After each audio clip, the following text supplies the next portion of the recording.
Welcome to Wild West Garage. My name's Morgan, and that's right, that's a Batmobile.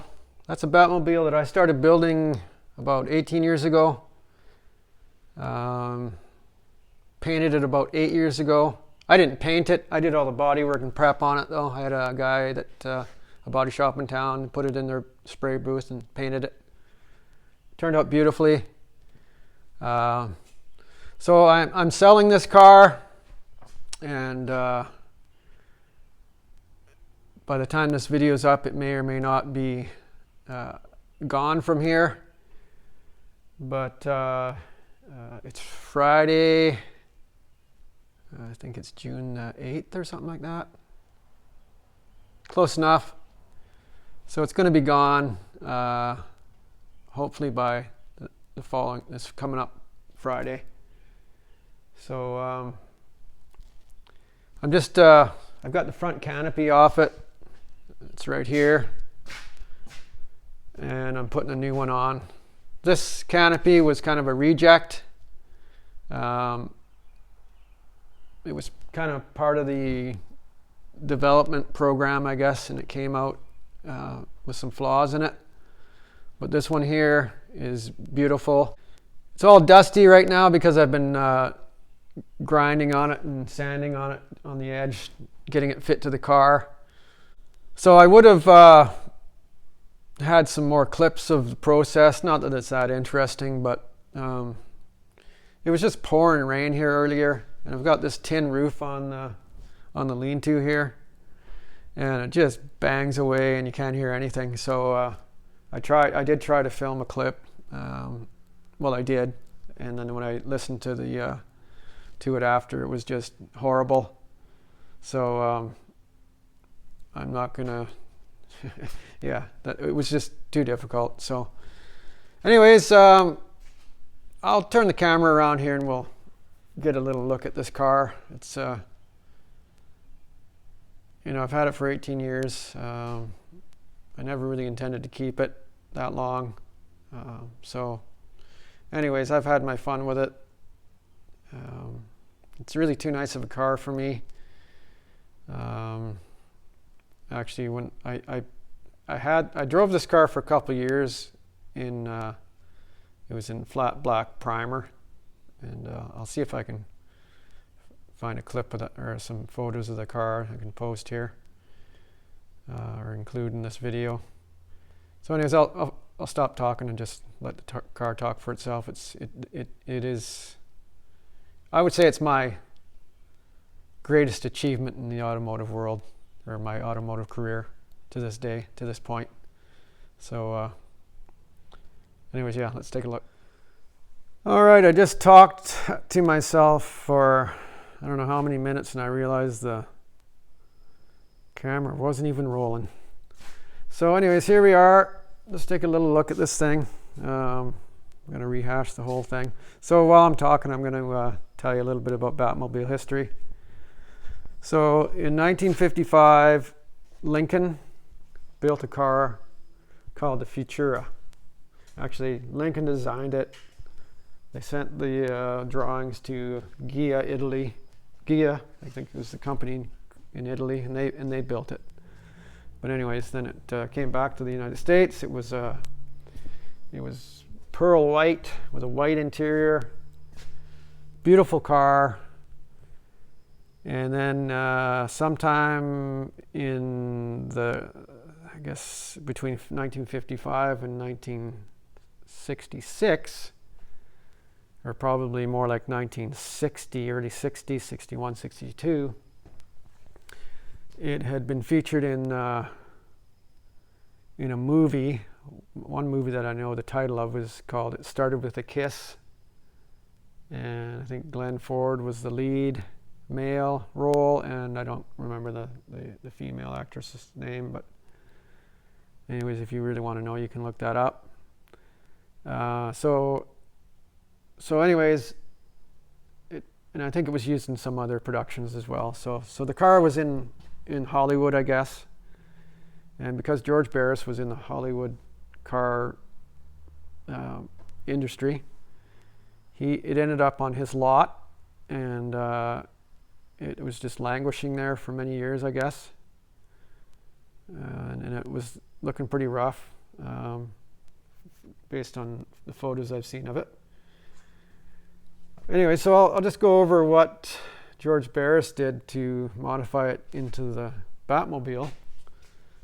So the Futura had big chrome bumpers that wrapped around the whole opening. It didn't have this triangular piece in the grille. George Barris added that, added this rib. He extended the hood bubble, put all this stuff on it, and then probably from about there forward, that was all added onto the hood. He shrouded the headlights a little bit more. This would have gone more of an angle back. Added the wheel arches. So there was a chrome band that went all the way down the side of the car. So there were no wheel arches on it. So this chrome band went all the way down to the back, connected to the rear bumper, which is a similar kind of design to the front bumper as far as how it was framed. And then the wings ended right about here, and there was a grill in there, some kind of an air inlet. So all this from here, right out from here forward onto the door, that was all added in Barris's shop. Actually, I don't even think it was done in Barris's shop. I think it was farmed out to another custom shop close to him. He used other guys that were in that business, contracted to them. Then he added these 3 rocket tubes. He added the roll bar. He added the antlers, the beacon, and of course all the Batmobile gadgetry that was inside. At some point, the beautiful Futura steering column with the built-in speedometer, that disappeared. And they put an Edsel steering wheel in it. So added the wheel arches, scalloped the wings, to make it look like bat wings. Added this gizmo here where the flame came out. It's supposed to be a jet engine, I guess, rocket engine. Added the parachutes. I think there was some exhaust outlets right here on both sides on the Futura. And the Futura had an enclosed canopy, so the canopies were connected. There was a big center section that pivoted right around here. There was a pivot point right there, and it pivoted up. So that would open, and then you could open the doors and get in. So So anyways, that's the history lesson on how the Batmobile came to be. So that was 1966. So to continue with that, and how, so I'm leading up to how I ended up with this car. So in 1966, of course, the TV Batmobile that this is a replica of, the TV show came out, and then because the car was so well received, car show promoters wanted this car at their shows, but because they were doing active production, they couldn't spare the car because it was being used, right? So they're filming. So George Barris at some point realized that he could make a lot of money by showing the Batmobile. So he, I guess in a break in the action, he took the car back to the shop, took a quick mold off it, and then from those molds he produced 3 body shells and built 3 replica Batmobiles of his own, and then he let them go on the car show circuit. And I don't know how long that went on for, but many years, I suppose. And then I think sometime in the 70s, when things were kind of cooling off and they weren't in such demand, he eventually sold off those 3 cars. And then, well, anyways, backing up, prior to that, when things were cooling off a bit, he would rent the cars out for events and like parades and stuff, and parties or whatever. And a guy by the name of Bob Butts, and I'm not sure what kind of a relationship he had with George Barris. It was kind of, they knew each other. I think Bob bought a car that was considered the number 5 car from George Barris, thinking that it was a car that George actually built, but it was not built by him. It was built by a fan, like a enthusiast, on a T-Bird. He cut up a T-Bird to build this replica, and it looks very close to this car, but it's dimensionally it's a lot different. Anyways, so somehow George Barris ended up with that number 5 car, which he calls his number 5 build, and I think he sold it to Bob Butts, and Bob Butts was kind of upset about it because he found out that George didn't actually build the car. He just ended up owning it, and it was just a wreck in his back lot. And anyways, Bob bought it and restored it, and I guess he eventually sold it off. So he was a little bit upset with George. So at some point, when George Barris was renting his replicas out, Bob rented one of them, took a quick mold off it, and because those replicas that George Barris built were pretty rough. They were quickly built, just to serve a purpose, right?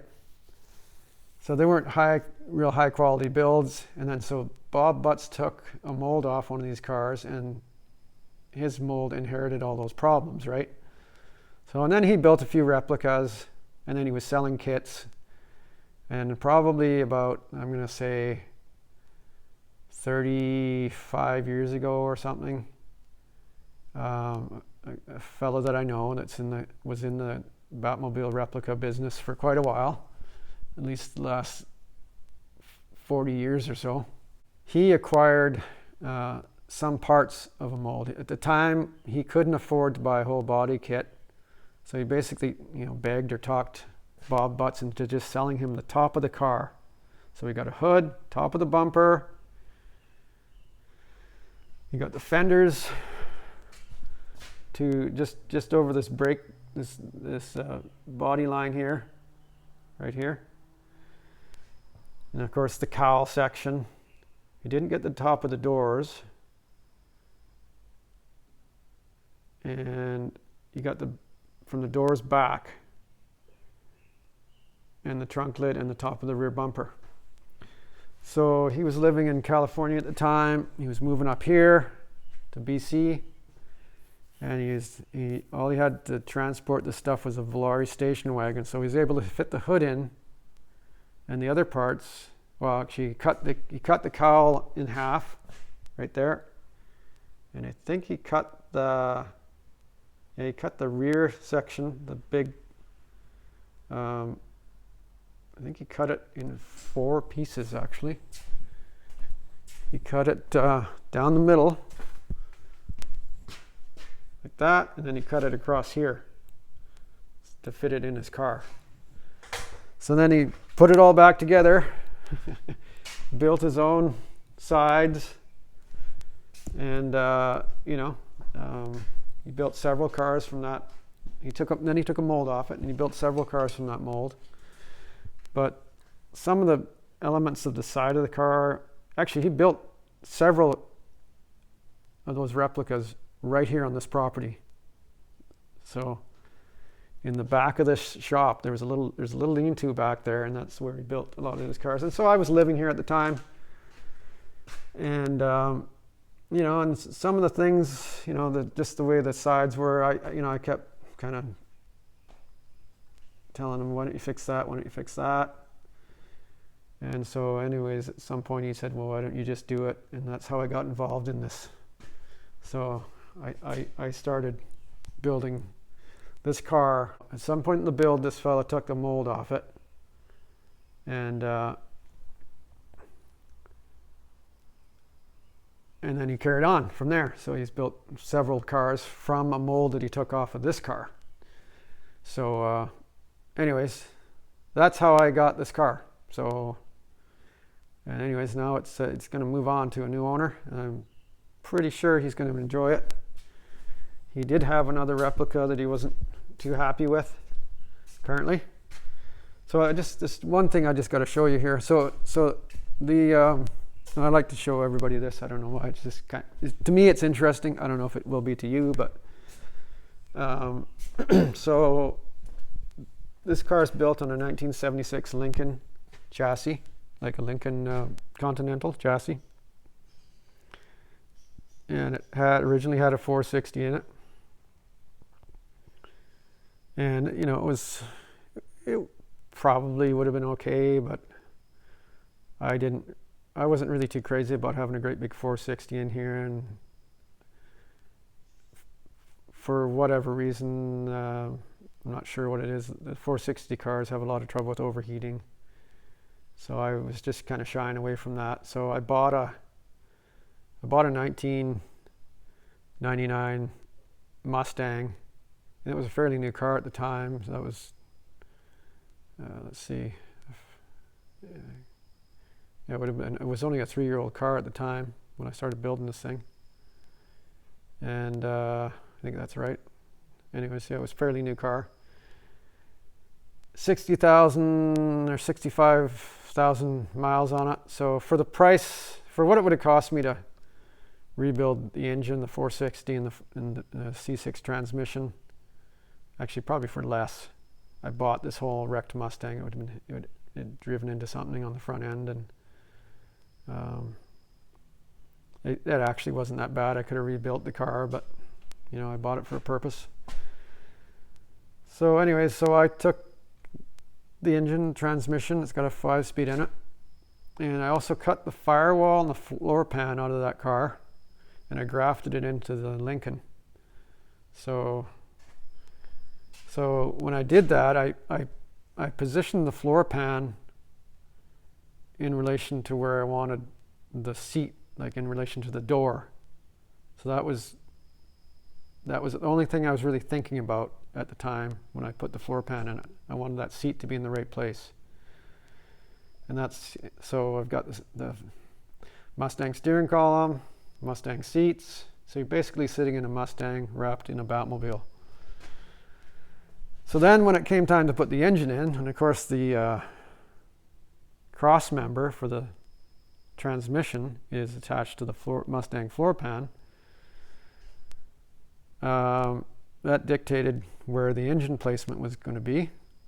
And if you look down here, you can see the steering box there, the top of the steering box, and then that sort of white thing there in front of it is the water neck for the lower rad hose, and the brown thing is the exhaust manifold. So I don't think I could have got this in here any better than I did. That was just a fluke. So I think that's pretty neat. But anyways, almost at one point I didn't think it was going to actually work, and I was going to have to put a steering rack in it, but it worked out. So anyways, the engine ended up being completely behind the center line of the front wheels. You can see, you look over there, you can see the shock. So that's centered on the axle, or the spindles. And so the engine is fully behind the front center line so it's a front mid-engine car, just like a Corvette, man. So, I mean, I haven't really put this thing through its paces, but I think it would probably handle pretty good. I think it's probably got pretty good weight balance. But anyways, that's not what I built it for. I didn't build it for rally racing. I built it just to look good. So, and I think it does. So anyways, I think I've blabbed enough. I gotta get back to work. So maybe I'll blab a bit more. So the canopy, yeah, like I said, it's a reject. We we were experimenting, and so I used a vacuum mold process to do this. And so this all droops into the mold, and then I've got on the other side, I've got a hinged thing that comes down and closes onto the plexiglass. So you put the plexiglass in an oven, it goes like a rubber mat. You droop it into the mold. You swing this closure thing that goes around. It holds the perimeter of the material onto a rubber seal, and then you apply a vacuum to this side, and it sucks it into the mold. So we were experimenting with material in the mold. At first I used just like billiard felt, or just kind of a felt cloth, and that worked pretty good, but I was getting mark off on the plexiglass a little bit. It was imprinting onto the outside of it, so I didn't like that. So I stripped all that stuff out, and I refinished the inside of the mold, and I polished it to like a high polish. And then the first thing we did was we did a rear canopy, and it worked out pretty good. This is I think one of the first ones we made, but it did end up leaving a little bit of a haze on it, which could probably be polished off, but I haven't bothered to do that yet. I mean, it's presentable. And so anyways, I didn't really want that on the windshield, so we thought, well, we'll go ahead and put the guy at the shop that I was at that had the oven, he had this material, and we put it in the mold, and ended up turning into like a bathroom window, a privacy glass. Yeah, you couldn't see through this at all. And so I didn't have time, or even I didn't have any more material. So what I ended up doing was I ended up sanding and polishing this one just so I could see through it. So that was a bit of a process, but I didn't get it really good. So I've never really been happy with it. So then I went to what I call a no-touch system, where I put so the original valving I had on the molds was just you just hook a vacuum pump up to it, and I had a valve. You just cracked it open and it would suck it down, right? So on the revised system, so I stripped all that material out, repolished the inside of the mold, and then I put a bleed valve on the manifold, and so I was able to apply vacuum, and then when the material started to get close to the surface of the mold, I would bleed off some vacuum and just kind of maintain just enough vacuum just to hold it there until it cooled off. And then, so the viewing area of this never touches the mold. And this one's, it's all dusty and that, but it's really clear. It's really got good optics. So I'm installing it on the car for the new guy, and that's kind of probably the last job I'm going to do on this car. He's taking it just as it is. He's going to finish the interior himself and a few other little things. So it's time to move on to something different. The next car I build is going to be a complete either a steel body or aluminum body. A complete like a design, my own design, and so I'm looking forward to doing that. That's what I like to do, so I'm going to do it.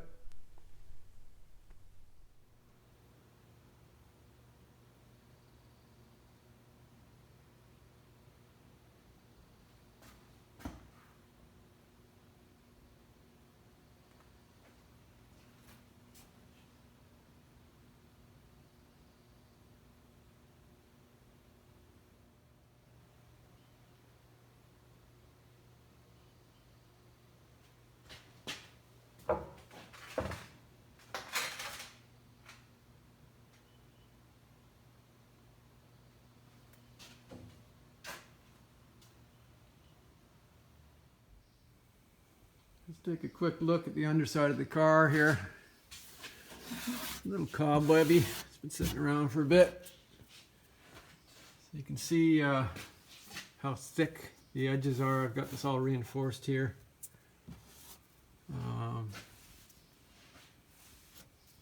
Fully enclosed inner wheel houses. I still have to bond the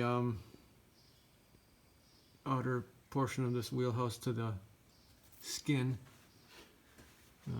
I mean, I'm not going to do that. It's going to get done, but it's not going to be me doing it.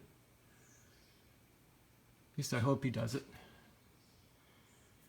So, yeah, so you just walk ahead here. You can see where the Mustang floor pan ends right there, spliced in. A neater job on this side. I'm not sure what it's completely scribed to the floor pan. It looks like there. You know, I've built this car quite a while ago, like 18 years ago. So I've forgotten a lot of what I did here. So then up here, so I put this piece in here to connect the torque boxes. I guess kind of a torque box there. Kind of subframe, frame rail here, and I connected that. You can see that. Did that on both sides. Had to relocate the body mount from here somewhere into here. Fabricated the motor mounts. Just welded a plate on here. Angled kind of bracket onto the frame here, and then built this triangulated setup here. I don't know how well you can see it, but anyways, there's the oil filter. Just enough room for that too. I made this idler pulley. This is where the air conditioning pump used to be, and I had to clearance the frame here. I actually had to section the whole cross member down about, so I cut the top of the cross member off and then section it down probably 1.5 inches, or I don't really remember, but it came down a little bit. You can see here kind of clearance I got. It's this finger clearance there.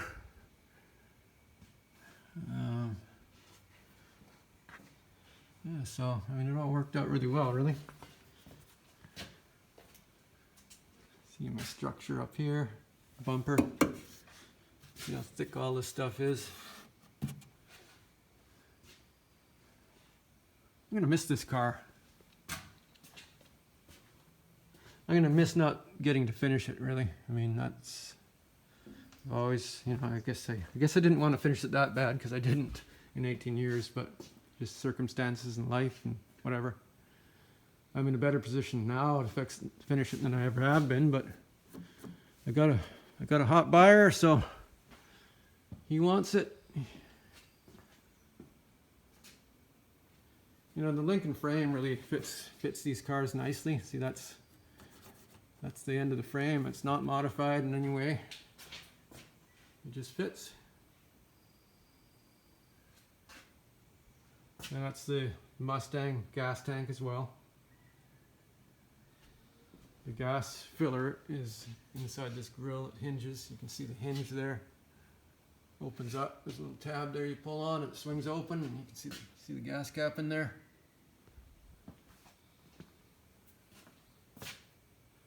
So anyways, it's just the underside of a car. Nothing too exciting. Just going to check things over under here and make sure it's all good. And I got to install I got inner fender liners I got to install here. So that's the project for today.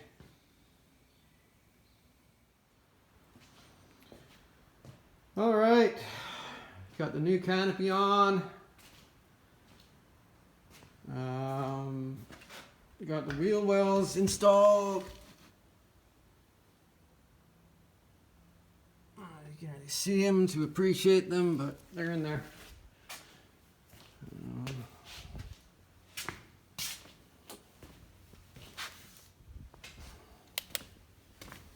Remember that. There you go. See? just gives the car a real finished look. There's a couple, there's some junk down here. I think that's something on the paint. Paint's not chipped or anything, it's just dirt. But anyways, yeah, so it really kind of finishes off the car. A lot of replicas don't have inner wheel wells. Not to this extent anyways.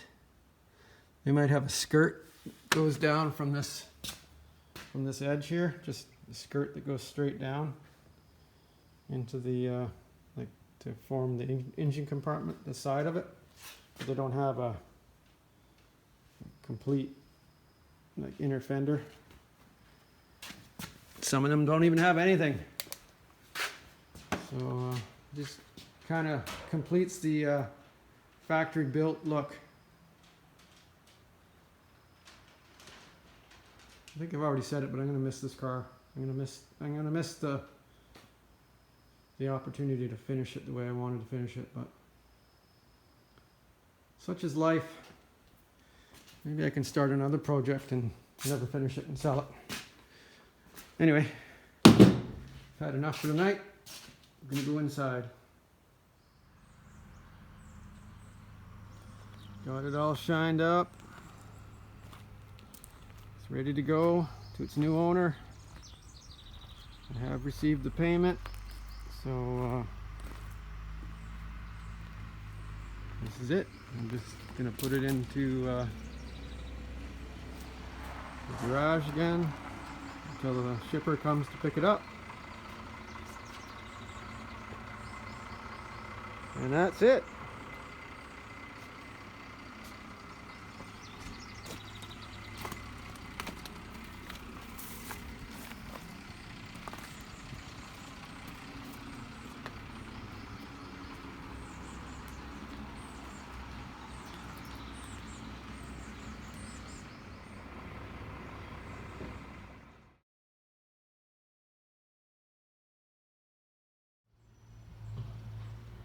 So this will be the last time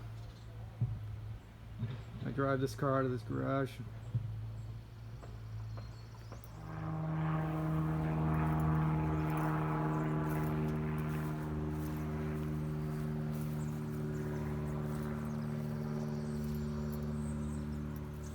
Transport will be here in about 35 minutes.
painted it 10 years ago. Oh goodness. So Here we can level those if you want. sure. There's a couple more if we want it taller. Is that tall enough? Yeah, I think it'll. Oh, just throw it in there. Thank you. You're welcome. It's probably gonna bounce around anyways, but it's rolling at the moment. You'll have to send me your YouTube channel, that way I can follow you. Yeah, it's not focused on anything though. There we go. Yeah. Wild West Garage. Awesome. Okay, so Just a little bit far that way. I'm gonna yeah, turn so this a little. those are the only things that concern me right there. Yeah, I'm gonna watch really close and we'll just go real slow. We're low enough, I guess. Getting out might be fine. I've had Riviera in here. You'll have to go out over the door. Just gonna take my boots off right now. Okay. I do the same thing. Ron laughs at me for taking my shoes off and leaving them on the fender.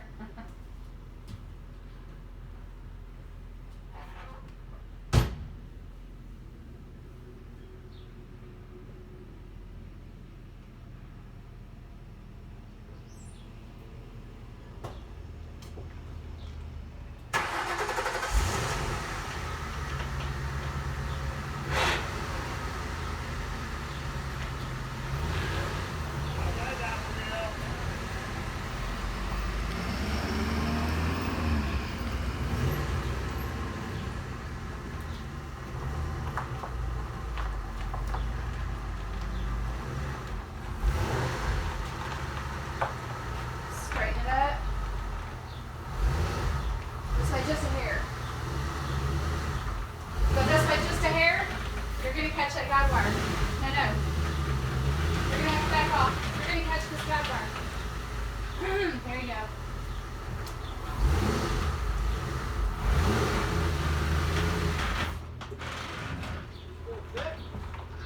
It will. We're just a little bit far this way now.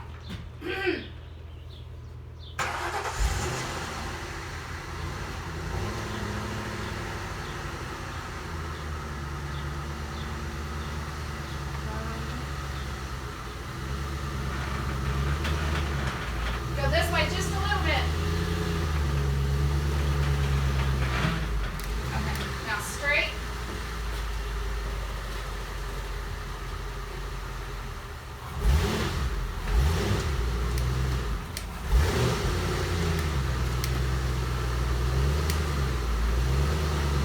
This way just a hair.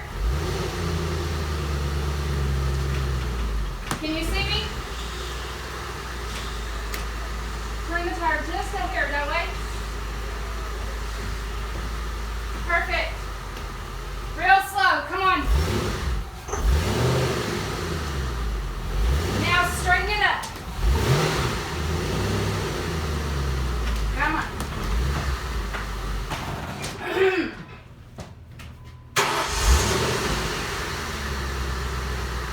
Come on now.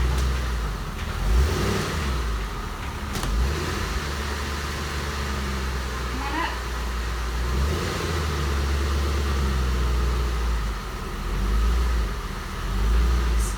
Turn the wheel just a hair that way. That's too far.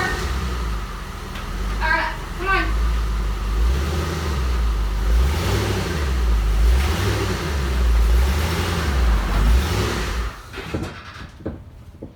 Wider at the front than it is at the back, so. You're perfect right there. Okay. Maybe turn the wheel just a hair this way. And come slow. A little bit more. There you go. Whoa, that's good. Straight, straight, straight. This way. All right. Come on.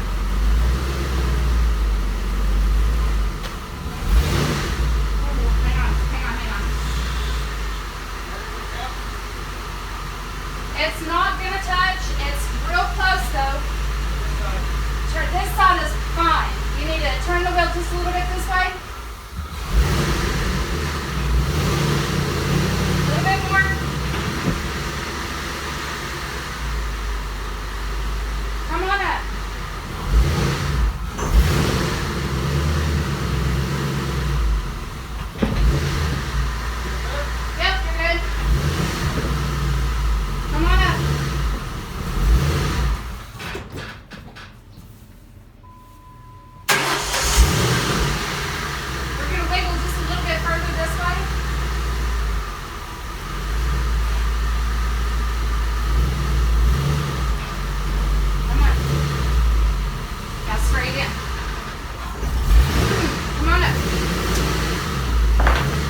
notice the footage is all sideways. Okay, gotta do it again. We won't be doing that.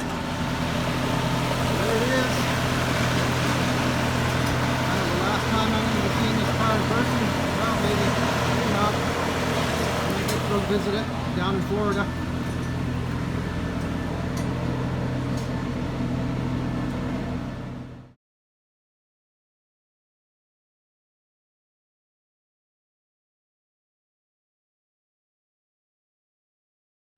My name is Tabitha. I'm working with Ideal Logistics, and I own Queen Bee Transportation in the U.S. Nice. So, do you own this rig? Yes. Okay, so you're just contracting to Ideal? I work with Ron, yes. Okay. Ron is my mentor. He has helped me. When I started my hotshot business, I had no idea really where I wanted to go, what direction I wanted to go, except for help military families to move their cars and pets, because you're allowed one car and you can't take your pets most of the time. They end up in the pound. So my mission statement was no pet left behind, and you get to keep your second car. Nice. Being a military family, that was important to me. And then I got in with Ron, and he has taught me a lot about the car business. And I'm forever grateful. I lost my dad when I was 6, so Oh, well, that's... You have a mentor. I have a soft spot for Ron. Yeah. I was hoping to meet him, but that's the way it goes, I guess. You will definitely get to meet him, I'm sure, at some point. Yeah. Yeah, broke a tooth and he wasn't feeling well. Oh, yeah. So I got the honor of it. Grab my lock so go ahead and lock it up. All right, thank you. Thank you, Morgan. It's nice to meet you. Nice to meet you.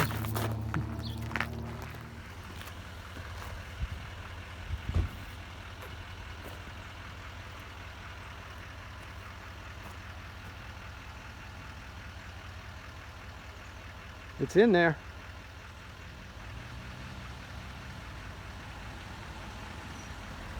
It's my wife.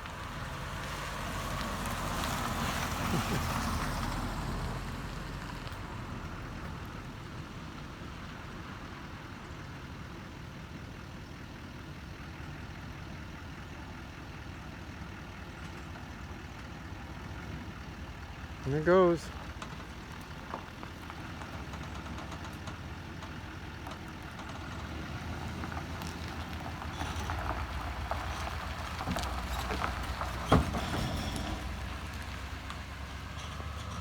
Goodbye, Batmobile. Bittersweet.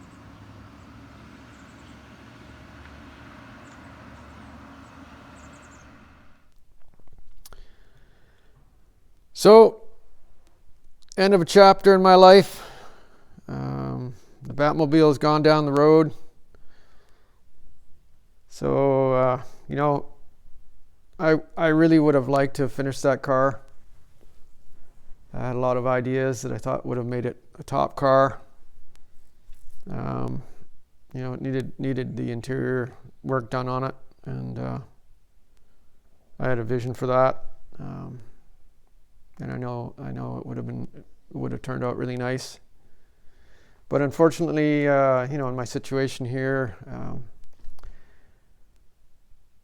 that the work that it needed would have taken probably 4 to 6 months. I can't see it getting done any quicker than that. There's a lot of things I needed to do on it. So it wasn't something that I financially would have been able to take on and just stick with it on a full-time basis.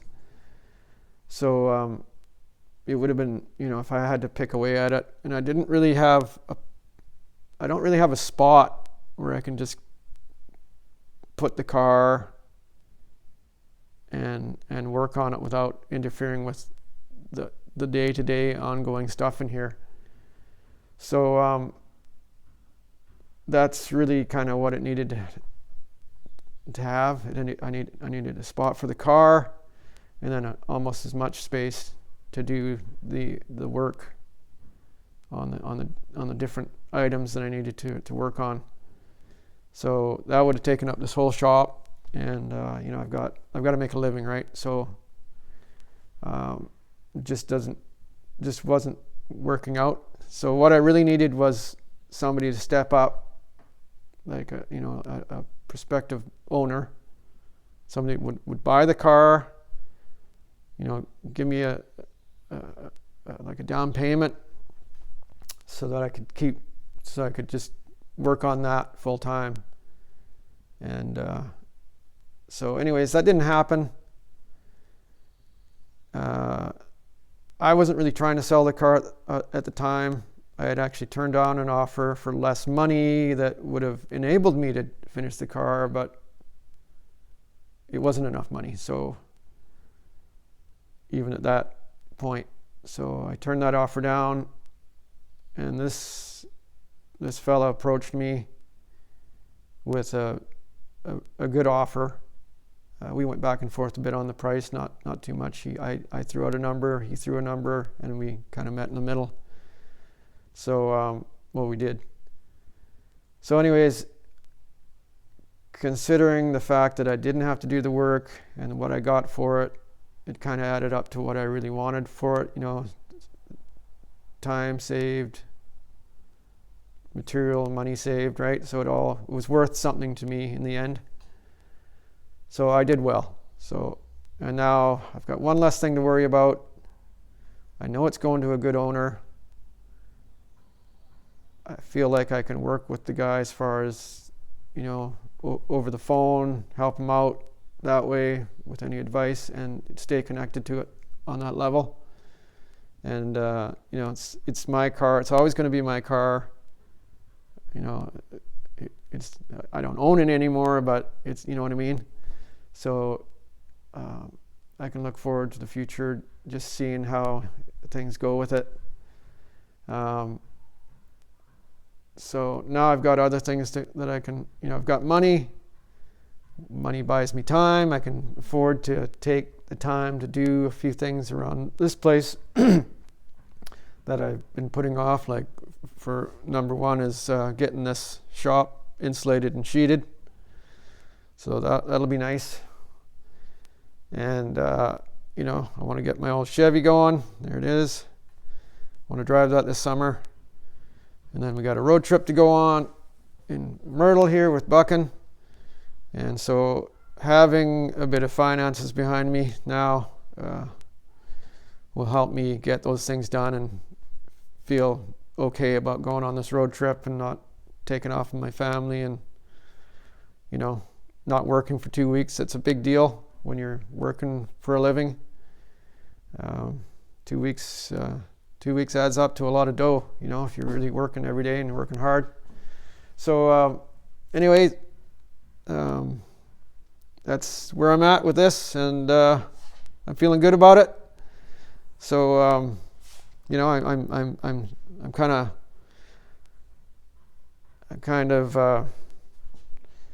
it's kind of a bittersweet thing. I would have liked to kept the Batmobile for myself, but I never really intended to do that in the beginning. And I was hoping actually to take a mold off that car and build some more of them, but just not the way it worked out. DC Comics jumped into the and tried, and they've put some stuff in place to protect their copyright on that car now. So they've actually sued one builder in California and stopped him from building. They licensed a guy, and I think he's in Ohio or something. So he's, so it kind of took the fun out of it. I don't want to have to deal with that kind of stuff. So just moving on to something else. Anyways, thanks for watching, and look forward to the Chevy, look forward to the road trip, look forward to seeing the shop get fixed up. And I do have some personal projects in my head, in the yard. Want to build another car from scratch. I've got a 57 Chevy project, not this one, but another one in mind. So look forward to that. And yeah, so now I can do more car projects. So anyways, thanks. See you later.